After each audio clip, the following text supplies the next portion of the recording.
Sa kanyang progresibong pananaw para sa simbahang Katolika, malasakit sa mahihirap at pagpapalaganap ng kapayapaan, hindi maikakailang isa si Pope Francis sa mga pinaka-maimpluwensyang lider sa kasaysayan. Balikan natin ang 12 taong pamumuno ng Santo Papa sa report na ito.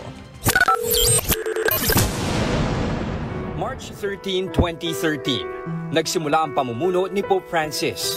Isang Santo Papa na may makabago at progresibong pananaw para sa simbahang Katolika.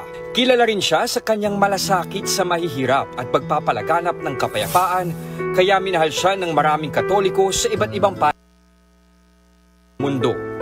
Isa sa mga pangunahing layunin ni Pope Francis ang pagtulong sa mahihirap at naaapi.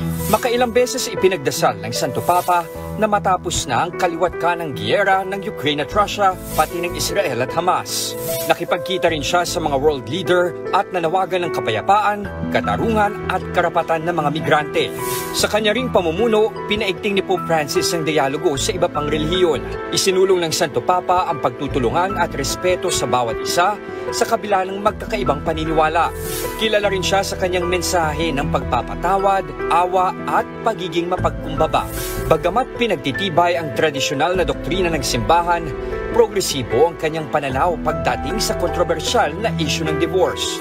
Ayon kay Pope Francis, kung minsan morally necessary o kailangan maghiwalay ng mag-asawa para protektahan ang kanilang mga anak. Hinangaan din ng marami ang kanyang naging pahayag tungkol sa LGBTQIA+ community. Se una persona è gay e cerca il Signore e ha buona volontà, ma chi sono io per giudicarla? Tinutukan din ni Pope Francis ang issue sa kalikasan at kung paano ito poprotektahan. Para sa kanya, isa ring moral issue ang climate change na dapat bigyang pansin ng simbahan. Patunay ito na sa higit isang dekadang pamumuno ni Pope Francis, isa siya sa mga naging pinaka-maimpluwensyang leader sa kasaysayan.